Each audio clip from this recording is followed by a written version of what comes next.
দেড় মাসে কম হইব না। আর ওটা কি গাবেন নাকি?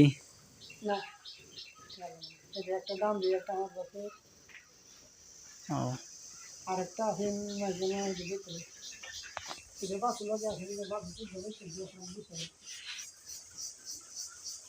গরুর গরুর যত্ন করতে পর্যাপ্ত যত্ন না করলে গরু হয় না। ভালো করে কাঁচা ঘাস টাস দিতে হইব, নেপিয়ার ঘাস টাস, এই বসি টসি ফিট টিট।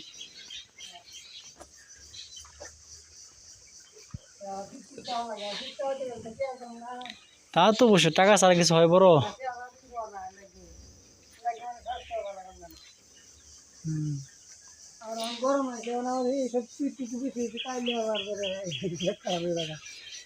দেউল লাগবো মাত্রা অনুযায়ী আর কি, মাত্রা আছে তো, মাত্রা ছাড়া দিলে তো সমস্যা।